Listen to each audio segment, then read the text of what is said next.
Humbug! I believe that Scrooge is a victim of character assassination.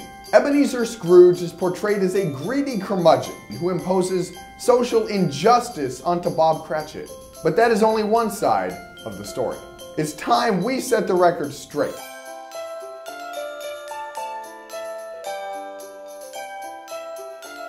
When A Christmas Carol was released in 1843, London was rebuilding its economy after a financial panic and deep depression. The only businesses that survived did so by being frugal, by watching their expenses very closely. Enter Ebenezer Scrooge. During Scrooge's era, it is estimated that nearly 100 businesses failed for every one business that succeeded. Ebenezer Scrooge's businesses had to survive the Napoleonic Wars.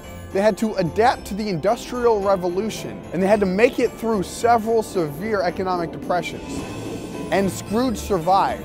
Scrooge succeeded because he acted responsibly. Scrooge was not only able to pull a profit, he was also able to produce a salary for Bob Cratchit. And Ebenezer Scrooge is accused of not doing anything with his wealth, an accusation that is straight out of the mouth of modern-day American liberals. See, Ebenezer Scrooge was very likely a financier, a lender of sorts. To discover the good that Ebenezer Scrooge provided to his community, look no further than those who borrowed from Ebenezer Scrooge. You'll likely meet a blacksmith who was able to finance his materials, bringing profit to himself and much needed horseshoes to the farming community. Or you're likely to find an entrepreneur who financed a bakery, all thanks to Ebenezer Scrooge. See, Ebenezer Scrooge did not run a charity. He ran a business. When Ebenezer Scrooge refused to give Bob Cratchit the extra piece of coal, we're not seeing the evil and greedy Ebenezer that is portrayed. We are seeing the frugality of Ebenezer Scrooge that made him a survivor in tough economic times, a provider to those in need of a job.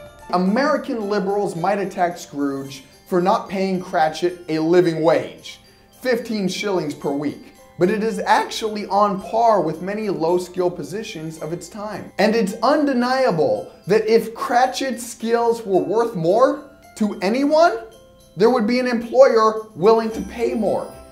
Cratchit's 15 shillings per week was the average wage of a clerk and bookkeeper and almost double the wage of a general laborer. With his 15 weekly shillings, Cratchit was able to go to work in a coat and tie. Cratchit purchased a home and provided food for his large family. And then there's Tiny Tim. Oh, little Tiny Tim. Tiny Tim would likely struggle with healthcare in today's market. I mean, he wouldn't be able to log on to the Obamacare website, and if he did manage to enroll, he wouldn't be able to keep his doctor. Tiny Tim would have likely been denied coverage because Kathleen Sebelius has a tendency to deny life-saving procedures to kids that are too young, like the Pennsylvania 10-year-old denied a lung transplant because of her age. But back on topic. Ultimately, Scrooge realized he could treat people with a little more dignity, a little more respect. And he did so without government force, without a mob of enraged liberals protesting outside of his shop. Politics aside, my Christmas message to all of you is to avoid judgment this holiday season. Avoid envy towards those in different socioeconomic positions. Avoid class warfare like the attacks Scrooge encountered. Merry Christmas to all of you and happy holidays from the entire team at Campus Reform. Bonham.